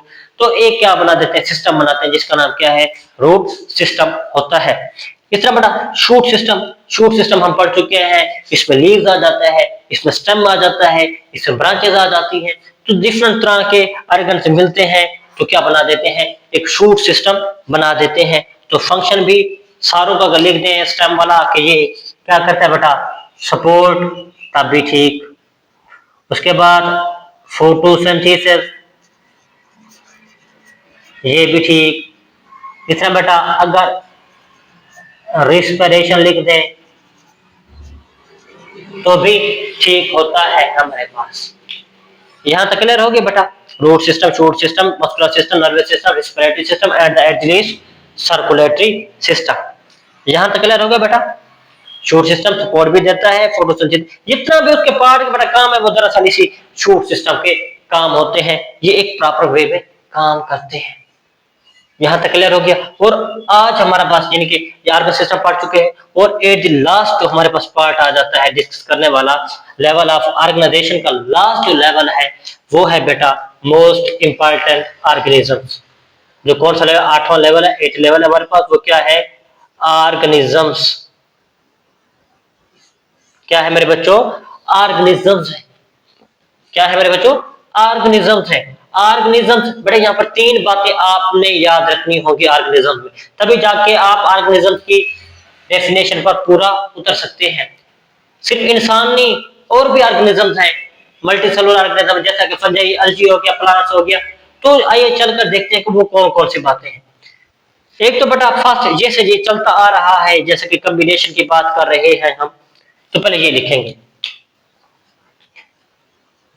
कि यह क्या होता है? कॉम्बिनेशन होता है। किसका? कॉम्बिनेशन ऑफ, किसका कॉम्बिनेशन होता है मेरे बच्चों? ऑर्गन सिस्टम का कॉम्बिनेशन होता है। ये बात क्लियर होगी पहले। दूसरी बात हमने यहां पर याद रखनी है कि ये जो ऑर्गेनिज्म होते हैं वो कैसे होने चाहिए? लिविंग होने चाहिए, लिविंग इंटेंटिटी। तो उसमें कुछ वो या तो फूड गेन कर रहा हो, या खुद बना रहा हो, या ऑब्जर्व कर रहा हो। ठीक है बेटा? तो एक लिविंग इंटेंटिटी होना चाहिए, चलता फिरता होना चाहिए। ठीक है? जिसके अंदर सांसें वगैरह कुछ आ रहा हो। ठीक है बेटा? वो अपना कोई ना कोई काम परफॉर्म कर रहा हो। क्या हो? लिविंग इंटेंटिटी हो, तब भी उसे ऑर्गेनिज्म कहेंगे। जो मर गया तो ऑर्गेनिज्म नहीं था, खत्म। थर्ड स्टेप क्या है बेटा? कॉम्बिनेशन हो ऑफ ऑर्गन सिस्टम, लिविंग इंटेंटिटी, और वो इन्हीं ऑर्गन सिस्टम की बुनियाद पर क्या करे बेटा? फंक्शन करे। कैसा फंक्शन करे? इंडिपेंडेंटली। फंक्शन कैसा करे? इंडिपेंडेंटली, आजादाना फंक्शन करे। किसकी बुनियाद पर? On the behalf, on the basis, किसकी बुनियाद पर? On the basis of organ system. Organ system की बुनियाद पर अगर वो क्या करता है, अपना जो फंक्शन होता है इंडिपेंडेंटली परफॉर्म करवाता है, उसी को हम क्या कहते हैं? ऑर्गेनिजम्स कहते हैं। फॉर एग्जाम्पल बेटा, अगर इसके एग्जाम्पल की बात की जाए तो हम डिफरेंट लिख सकते हैं। क्या लिख सकते हैं? डिफरेंट एग्जाम्पल्स लिख सकते हैं। जैसा कि बेटा हम लिख सकते हैं बेटा, ह्यूमन लिख दें बेटा, ह्यूमन। उसके बाद बेटा आप फंजाई लिख सकते हैं। उसके बाद बेटा आप अलजी लिख सकते हैं। उसी के बाद बेटा आप क्या लिख सकते हैं बेटा, ट्रीज लिख सकते हैं। ठीक है बेटा, लेकिन यहाँ पर अब हमने ये वाली चीजें डिस्कस की हैं, तो यहाँ पर बेटा हम किसको रिमूव कर रहे हैं? फंजाई और अलजी वगैरह को रिमूव कर रहे हैं। प्लांट्स और एनिमल की बात की, तो यहाँ पर भी किसकी बात करेंगे? प्लांट्स और एनिमल्स, यानी कि ह्यूमन वगैरह की ही बात करेंगे। ये था बेटा एक हमारे पास सिस्टम, जो आपकी प्रीवियस जो जिनके पुराना ओल्ड सिलेबस था उसमें इससे मजीद आगे मजीद लेवल को लेकर जाया जाता था। उसके बाद ऑर्गेनिज्म के बाद वो ऑर्गेनिज्म रहते हैं तो स्पीशीज बना देते हैं, फिर पॉपुलेशन लेवल था, कम्युनिटी लेवल था, फिर एट द एंड जो लास्ट लेवल था वो हमारे पास क्या था? बायोस्फीयर लेवल था। लेकिन आपके न्यू सिलेबस में इसको यहाँ तक ही क्या किया गया है? कवर अप किया गया है, एंड किया गया है। वो क्या है? ऑर्गेनिजम्स है। ठीक है बेटा, ये था हमारे पास आज का एक मोस्ट इंपॉर्टेंट और बहुत इजी, अगर बेटा समझने में, अगर बेटा आपको कंसेप्चुअल कंसेप्ट। मैं दरअसल बेटा जो मेरा लेक्चर होता है देने का मकसद ये होता है कि बच्चों को कंसेप्ट दे दिया जाए, वो पेपर में खुद ब खुद लिख सकते हैं। ये नहीं कि बिल्कुल कॉपी टू कॉपी आप बुक वाले लिखते रहे। ये नहीं है कि बुक में से दो अक्षर पढ़े, आप दो पर रह जाए, ये उसी को याद करें। बात मैं यहाँ से 3 से 4 आपको एग्जाम्पल देता हूँ, ताकि बच्चे के माइंड में जब पेपर लिखने बैठे तो कोई एक एग्जाम्पल भी, एक आध एग्जाम्पल उसके माइंड में होगी। ठीक है बेटा, और जो बच्चा बहुत वीक होता है, मेरी कोशिश होती है कि उसको भी याद कराया जाए, कि उसको ऐसे वे में पढ़ा दूं कि वो बच्चे को फौरन का फौरन क्या हो जाए बेटा, याद हो जाए। और ये जो आप सब देख रहे हो बेटा, ये आप यहाँ पर जो पढ़ने आए हो तो पढ़ो बेटा। ये नहीं है कि आज मैं थोड़ा सा रेस्ट कर लेती हूँ, रेस्ट कर लेता हूँ, नहीं थोड़ा सा बाद में पढ़ूंगा बेटा, ऐसा नहीं होता। आपने पढ़ना है, अपने वालिदैन का सहारा बनना है बेटा, वालिदैन को दुख ना दे।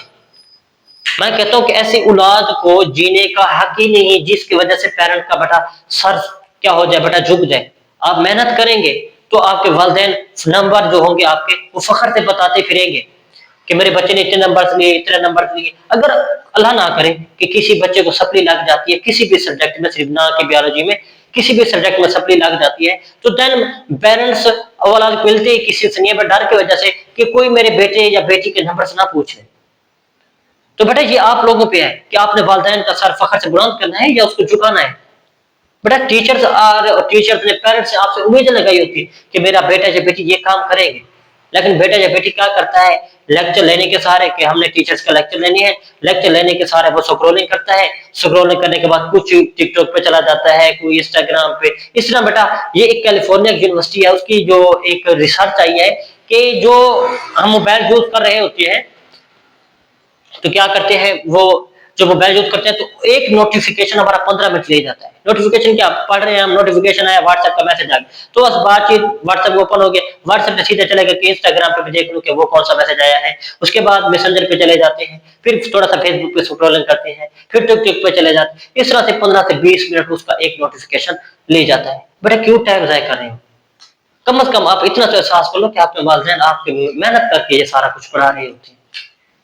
ठीक है बेटा, अब न्यू चैप्टर स्टार्ट हो चुका है, तो आपको मिलकर मेरे साथ पढ़ना होगा, ताकि आपको जो भी कंसेप्ट, यानी कि आपको जो भी कंफ्यूजन है, आप भी मैं पढ़ा चुका हूँ, जो भी आपकी कंफ्यूजन रहती है तो मुझे वहीं कमेंट सेक्शन में जरूर बताएं कि सर जी ये हमारे पास कंफ्यूजन आ रही है, सर जी ये हमारे पास कंफ्यूजन आ रही है, कि आप हमें सेट कर दें। हम आप मुझसे सवाल तो करें कमेंट सेक्शन में। अगर आपको जवाब मैंने नहीं दिया तो फिर बताएं मुझे। अगर आपको समझ नहीं लग रही कि आप पढ़ना किस तरह से, तब भी बताएं, मैं आपके लिए वीडियो बना के अपलोड कर दूंगा कि बच्चे इस तरह से नहीं पढ़ो, इस तरह से पढ़ोगे तो आपको क्या हो जाएगा, कंफ्यूजन आपकी दूर हो जाएंगे और आपको याद हो जाएगा। कुछ कहते हैं बच्चे हमें याद करते हैं, भूल जाता है। बेटा ये इस्लाम का एक रूल है कि अगर आपकी नजरें पाक होगी तो आपको कुछ चीज भूलेगी भी नहीं। हम क्या कहते हैं, टिकटॉक पे गैर महरम को देख रहे होते हैं, तो क्या हमारी जब माइंड ही, हमारी आंखें ही पाक नहीं है तो हमारा माइंड क्या हक पाक होगा? अगर हमारी आंखें पाक रहेंगी, माइंड पाक रहेगा, तो देन क्या रहेगा, तन हम जो भी चीज याद करना चाहेंगे तो वो फौरन से याद हो जाएगी। तो आइए एक बार फिर से रिवीजन भी कर लेते हैं, ताकि मेरा मोटिवेशन देने का मतलब ये था कि बच्चे में कुछ ना कुछ जुनून आए, वो पढ़े कि हमने वालिदैन के लिए कुछ करना है। और बेटा ये जो बोर्ड में पोजीशन लेते हैं, ये इंसान होते हैं, हमारी तरह इंसान होते हैं, जो कोई आसमान से नहीं उतर आते। हम भी ले सकते हैं, हम भी अचीव कर सकते हैं। समझ आ गई बेटा? तो आइए चल कर देखते हैं। मुझे सिर्फ बच्चों उन पर गुस्सा आता है जो सिर्फ मोबाइल देखने के कि टीचर का लेक्चर देखने जा रहे हैं तो यहाँ पर वो स्क्रॉल नहीं कर रहे होते। कम से कम आपको दूर बनना चाहिए शर्म से, कम से कम आपके वालिदैन का भी एहसास नहीं होता आप लोगों को। तो आइए चलकर देखते हैं, एक बार फिर से रिवीजन कर लेते हो, अपने माइंड को थोड़ा सा वास्ट करके बैठे, बड़ा करके बैठे। और ये नहीं कि इतना बड़ा टॉपिक है मैं कैसे याद करूंगी या करूंगा। ठीक है, बहुत सारे बच्चे होते हैं जो एक बार उनको बता दिया जाए, कंसेप्ट दे दिया जाए तो फौरन से याद कर लेते हैं। तो आइए चलकर देखते हैं। एटम, एटम को मैंने बताया कि ये इनविजिबल होती है, स्मॉलेस्ट यूनिट होता है किसका? मैटर का। जहां तक आपकी बुक में लिखा गया है, लेकिन मैंने आपके कंसेप्ट के लिए कि आगे मैटर का भी डेफिनेशन दे दी है कि मैटर क्या होता है। मैटर कि ऐसी चीज जो वजन भी रखे और जगह भी घेरे, उसी को मैटर कहते हैं। मैं इंसान हूं, मेरा कुछ ना कुछ वजन है, मैंने कुछ ना कुछ जगह घेरी हुई है, मैं खड़ा हुआ हूं, तो मकसद क्या है बेटा? उसी को क्या कहते हैं? मैटर कहते हैं। फॉर एग्जाम्पल बेटा, कार्बन, हाइड्रोजन, नाइट्रोजन, यहां तक अब बहुत से बच्चे यहाँ पे H2 लिख देते, N2 लिख देते, ये भी आपका कंसेप्ट दूर करवाया है। आपने सिंगल सिंगल लिखना होगा तब जाकर वो एटम बनेगा। इतना एटम का कॉम्बिनेशन बनेगा तो क्या मिलेगा? मॉलिक्यूल बनेंगे। मॉलिक्यूल के एग्जांपल में फिर बताया है कि जो मॉलिक्यूल बना है तो उसकी प्रॉपर्टी दूसरों से डिफरेंट होगी। क्यों होगी वो भी बताया है, क्योंकि वो डिफरेंट प्रॉपर्टीज रखने वाले एटम से मिलते हैं तो इधर वाले की अपनी डिफरेंट प्रॉपर्टी, इधर वाले की अपनी मिलते हैं तो एक न्यू कॉम्बिनेशन वजूद में आता है जो उसकी प्रॉपर्टी इन दोनों से मुख्तलिफ होगी। उसके बाद एग्जांपल में अभी मैंने बता दिया, वाटर, वाटर में हाइड्रोजन है, इसकी अपनी प्रॉपर्टी, ऑक्सीजन की अपनी प्रॉपर्टी, मिलेंगे तो डिफरेंट एक न्यू कॉम्बिनेशन आएगा तो उसकी प्रॉपर्टीज वाटर की इन दोनों ऑक्सीजन और हाइड्रोजन दोनों से क्या होगी बेटा? डिफरेंट होगी। इस तरह कार्बन डाइऑक्साइड, लिपिड्स है, प्रोटीन्स है, कार्बोहाइड्रेट्स है, इस तरह बेटा आंसर आप जितने भी लिखना चाहें लिख सकते हैं, लाखों करोड़ की तादाद में मौजूद है। ऑर्गेनेलीज आ जाते हैं, combination of the different molecules form the बेटा एक स्पेसिफिक कॉम्बिनेशन बनाते हैं जिसका नाम क्या होता है? ऑर्गेनेलीज होते हैं। अब each organelle has a specific function. जिस तरह मॉलिक्यूल का भी स्पेसिफिक फंक्शन होता है, इस तरह ऑर्गेनेलीज का भी क्या होता है? स्पेसिफिक फंक्शन होता है। जैसा कि बेटा माइटोकॉन्ड्रिया, माइटोकॉन्ड्रिया का स्पेसिफिक फंक्शन होता है cellular respiration. What is cellular respiration? ये भी बताया, सिर्फ बुक में सेलुलर रेस्पिरेशन एग्जांपल दे के बात खत्म कर दी जाती है, लेकिन यहां पर भी बताया ताकि आप पढ़े अपने वालिदैन का सर फख्र से बुलंद करें। सेलुलर रेस्पिरेशन क्या होता है? ऐसा प्रोसेस होता है जिसमें फूड को तोड़कर एनर्जी बनाई जाती है। जैसे ही हम खुराक खाते हैं तोड़ फोड़ होती है जिससे हमें एनर्जी मिलती है, प्रोटीन मिलती है, और एनर्जी किस शक्ल में मिलती है वो भी बता देता हूं, एटीपी की शक्ल में। किस शक्ल में? एटीपी की शक्ल में। ये हम पहले भी पढ़ चुके हैं, एटीपी, एटीपी एडिनोसिन ट्राइफॉस्फेट। उसके बाद राइबोसोम, मैंने चैप्टर नंबर 4 या 3 में भी था तो उसमें भी आपको मजीद बताया था कि राइबोसोम क्या होता है। इसको प्रोटीन फैक्ट्री बोला जाता है।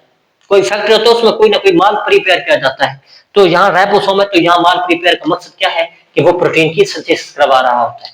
उसके बाद क्या है? न्यूक्लियस है। न्यूक्लियस का क्या काम होता है? ये हम बचपन से पढ़ते आ रहे हैं कि इसके अंदर डीएनए होता है जो क्या करता है, आरएनए जो इंफॉर्मेशन को कंट्रोल कर रहा होता है। कौन सी इंफॉर्मेशन? हेरिडिटी, विरासत को, जो वालिदैन से बच्चों में मुंतकिल होती है, नाना नानी से दादा दादी से मुंतकिल होती है, दादा दादी नाना नानी से हमारे पेरेंट्स में, हमसे फिर हमारे पेरेंट्स से फिर किस में बेटा मुंतकिल होती है? हमें वो क्या होती है? मुंतकिल हो चुकी है। उसके बाद लाइसोसोम, लाइसोसोम हमने पढ़ा, लाइसोसोम के पास डाइजेस्टिव एंजाइम्स होते हैं जो किस में हेल्प करते हैं? जो कम्प्लेक्स फूड मटेरियल होते हैं उसकी तोड़ फोड़ करते हैं, दरअसल डाइजेशन में हेल्प करते हैं। उसी के बाद अगर बात की जाए तो सेल के अंदर देखते हैं अपने इधर उधर छांटता है, फिल्टर करता है कि मेरे अंदर अगर देखते हैं कोई ऑर्गेनेल मर रहा होता है, डैमेज हो रहा होता है, लाइसोसोम को एक्टिव करवाता है, चल जा भी जा, तू जा इसको एक्टिव कर, इसको खत्म कर दे। वो उसी को डाइजेस्ट करता है और सेल की खुराक बना देता है उसको। इसे सेल पढ़ा, ऑर्गेनेल मिलेंगे तो क्या बनेगा? सेल बनेगा। सेल क्या होता है? Cell is the basic structural and functional unit of life. किसी भी लाइफ की बुनियाद रखने के लिए सेल क्या होता है? बेसिक चीज होती है। अगर इंसान बनना है तो किससे बना हुआ है? एक सिंगल सेल से मिलकर बना हुआ होता है। वालिदैन पेरेंट्स से, यानी कि जो बेटा हमारे फादर से क्या होता है? स्पर्म आता है, एक सिंगल सेल। एग से भी इस तरह एग आता है यानी कि मदर से, ये भी सिंगल सेल। ये तो बेटा हमने इस्लाम को फॉलो करते ही कहा है कि cell is the basic structural and functional unit of life. ठीक है, मेल से स्पर्म, फीमेल से एग आता है, ज़ायगोट होता है, वो भी सिंगल सेल होता है। तो बुनियाद कहां से बन रही है? सिंगल सेल से बन रही है। अल्लाह ताला भी कुरान में कहते हैं ना कि हमने आपको एक गंदे लोथड़े से बनाया है, एक गंदे पानी से बनाया है, तो फिर इंसान को नखरा किस बात का? जब हमारी पैदाइश भी एक गंदे पानी से है तो नखरा किस बात का। कुछ बच्चों को आता है, कुछ याद होता है, कुछ स्टूडेंट्स जो थोड़ा बहुत चलना पढ़ना स्टार्ट हो जाते हैं पूछ लेता है कि यार ये मुझे चीज बता दे, वो थोड़ा सा नखरे करती है कि मैं आपको क्यों बताऊं। बेटा जो ये आपकी जिम्मेदारी बनती है, जो थोड़ा बहुत देखो कवर आप कर रहा है अपना सिलेबस, थोड़ा सा पढ़ भी रहा है, आपसे पूछ भी रहा है, तो आप उसको बता दो। यहां तक क्लियर हुआ बेटा। उसके बाद है मल्टी सेलुलर। अच्छा इसके दो टाइप्स है, यूनिसेलुलर मल्टी सेलुलर। ये भी पता है, uni mean one, cellular mean cell, जो एक सेल पर मुश्तमिल होते हैं उनको यूनिसेलुलर, जैसा कि बैक्टीरिया। उसके बाद क्या है multicellular, multi mean many, cellular mean cell, जो मैनी सेल्स पर मिलकर बना हुआ होता है उसको क्या कहते हैं मल्टी सेलुलर। फॉर एग्जाम्पल बेटा ह्यूमन, ट्री, फंजाई, एल्गी वगैरह लिख सकते हैं हम। उसके बाद tissue, combination of the cells क्या फॉर्म करता है, टिश्यू फॉर्म करता है। एनिमल में टिश्यू कौन कौन से, epithelial tissue, muscular tissue, nervous tissue भी लिख सकते हो आप, आंसर जितने भी लिखना चाहो आप लिख सकते हो। एपिथेलियल टिश्यू क्या करता है, हमारी स्किन बनाते हैं और कवर और बॉडी कवर सरफेस को क्या करता है कवर करता है, जो क्या करते हैं आगे मजीद आप हमारे अंदर वाले जो पार्ट होते हैं उसकी हिफाजत करता है, protect the underlying part of the animal. उसके बाद मसल टिश्यू, मसल का काम हम पहले पढ़ चुके हैं कि इसका काम कंट्रैक्ट या रिलैक्स, कंट्रैक्ट रिलैक्स, उसके बाद क्या है कंट्रैक्शन है, उसके बाद मूवमेंट भी है। हम यहाँ से बेटा चलते हैं, इधर उधर मैं मूव कर रहा हूँ तो ये मेरे मसल्स काम कर रहे हैं, समझ आ गई। तो ये किसमें मूवमेंट ऑफ कंट्रैक्शन। अब जैसा कि कार्डियक मसल होते हैं, दिल के मसल होते हैं, तो दिल को क्या करते हैं कंट्रैक्ट रिलैक्स, कंट्रैक्ट रिलैक्स। इस तरह दिल की क्या पैदा करते हैं पंपिंग पैदा करती है। इसी पंपिंग की वजह से वो जो ब्लड होता है वो बॉडी के डिफरेंट पार्ट तक क्या करता है ट्रांसफर करता है। उसी के बाद बेटा इन प्लांट्स एपिडर्मल टिश्यू होते हैं, जिस तरह बेटा एपिथेलियल टिश्यू एनिमल में होते हैं, इस तरह एपिडर्मल टिश्यू प्लांट्स में होते हैं, वो उसके अंडरलाइंग पार्ट की क्या करते हैं हिफाजत करते हैं और पौधे के ऊपर वाली सरफेस भी बनाते हैं। उसके बाद वेस्कुलर टिश्यू, वेस्कुलर दो टिश्यू से मिलकर, दो सेल से दरअसल मिलकर बना हुआ होता है, एक जाइलम है एक फ्लोएम है। जाइलम हमें सब पता है वाटर के ट्रांसपोर्ट करते हैं, फ्लोएम फूड के ट्रांसपोर्ट करते हैं। तो दोनों का एग्जांपल काम लिख दे बेटा एक जगह पे कि ये ट्रांसपोर्ट ऑफ वाटर और न्यूट्रिएंट्स की ट्रांसपोर्ट करता है। ये बात क्लियर हो गई। उसके बाद हमने बात की आर्गन की कि कॉम्बिनेशन ऑफ टिश्यू मिलता है तो आर्गन बनता है। एनिमल में बात अलग की और प्लांट में बात अलग की। एनिमल में हार्ट होता है जो पंपिंग ऑफ ब्लड करवाता है, लंग्स होते हैं गैसेस एक्सचेंज में हेल्प करते हैं, स्टोमक डाइजेशन, किडनी जो है इंफॉर्मेशन, प्लांट में रूट एंकर करता है, अब्जॉर्ब करता है वाटर और मिनरल्स को, लीफ फोटोसिंथेसिस करवाती है, इसका स्टेम है सपोर्ट करता है प्लांट। ऑर्गन सिस्टम हमने पढ़ा, उसमें मजीद circulatory system, respiratory system, nervous system, muscular system, एक मजीद एक अच्छा सिस्टम। और इनको मैंने बताया कि इसमें कौन कौन से ऑर्गन इन्वॉल्व है, उनके मैंने ये काम बता दिया आपको। सर्कुलेटरी सिस्टम का ये ट्रांसपोर्ट वाटर और ऑक्सीजन करता है ट्रांसपोर्ट, ब्लड में वो हर चीज मौजूद होती है जो एक एनिमल बॉडी को जरूरत होती है। रेस्पिरेटरी सिस्टम बढ़ा दिया गैस एक्सचेंज में, नर्वस सिस्टम बढ़ा दिया ट्रांसमिशन ऑफ नर्व इम्पल्स में, मस्कुलर सिस्टम पढ़ा दिया आपको तो किस में हेल्प करता है कंट्रैक्शन एंड मूवमेंट पे हेल्प करते हैं। इस तरह प्लांट के अंदर भी बात मैंने की है, जबकि ये आपकी बुक में नहीं बताया गया कि उसमें रूट और एडवेंचर रूट भी होती है। आपके कंसेप्ट के लिए बताया है कि वो क्या करते हैं एंकर करते हैं, अब्जॉर्ब करते हैं वाटर और मिनरल्स को और इसको ट्रांसपोर्ट करते हैं from the two the upper part of the plant. Shoot system photosynthesis, उसके बाद क्या करवाते हैं रेस्पिरेशन करवाते हैं, सपोर्ट भी करते हैं प्लांट्स। और एट द एंड हमारे पास क्या था ऑर्गेनिज्म था, वो लिविंग एंटिटी हो, उसका फंक्शन वो इंडिपेंडेंटली करे, किसकी बुनियाद पर ऑर्गेनिज्म ऑर्गन सिस्टम की बुनियाद पर करे, और उसके बाद उसके अंदर सांस भी आता जाता हो, for example human and the trees. ये था बेटा आज हमारे पास लेक्चर, क्या था जो लेवल ऑफ ऑर्गेनाइजेशन। उम्मीद करता हूँ बेटा आपको वीडियो अच्छी लगी होगी। अगर बेटा वीडियो आपको अच्छी लगी होती है तो आप हमें कमेंट सेक्शन में डन लिख दें और बेटा चैनल को सब्सक्राइब भी कर दें और साथ में क्या करें बेटा एक थंबनेल भी दे दें, थंब दे दें। इससे बेटा हमें मोटिवेशन मिलती है और हमारा जो जज्बा होता है जुनून होता है आए दिन क्या होता रहता है बढ़ता रहता है। बाकी ये चैनल आपका है, सब्सक्राइब करना आपका काम है, ये बेटा इस्लाम में है। अगर नॉलेज को शेयर करोगे तो आपका भी बढ़ेगा। तो जिन बच्चों के कंसेप्ट बायोलॉजी में क्लियर नहीं है तो उन तक बेटा ये वीडियो लाजिम पहुंचा दे, मेरे चैनल का हवाला जो उनको लिंक कॉपी करके क्या कर दे बेटा उनको पेस्ट कर दे, ट्रांसफर कर दे या सेंड कर दे, तो उन बच्चों का भी क्या हो जाएगा भला हो जाएगा। ठीक है बेटा, उम्मीद करता हूँ बेटा ये सारा वीडियो लेक्चर और जो मैंने मोटिवेशन दी है उस पर कुछ ना कुछ आप काम करेंगे, अमल करेंगे, जिसकी वजह से आपके वालिदैन का सरफखर से बुलंद होगा और मुझे भी खुशी होगी। बेटा जब आप बोर्ड में पोजीशन लेना अच्छे मार्क्स लाना, तो इसी कमेंट सेक्शन में मुझे जरूर बताना कि सर जी कि हमने आपकी बात मानकर कमेंट सेक्शन यानी कि बोर्ड में पोजीशन ली है, इससे हमें क्या मिलेगी, इंशाल्लाह बेटा मोटिवेशन मिलेगी। और आप जिस जगह जिस सिटी से देख रहे हैं उसका सिटी का नाम भी मेंशन करें, ताकि हम वक्तन फवक्तन कहीं पे भी अगर हमारा विजिट होता है आपसे जरूर मिले और आपको मजीद मोटिवेशन भी दे सके। तब तक के लिए बेटा अपना ख्याल रखिए। अल्लाह हाफिज।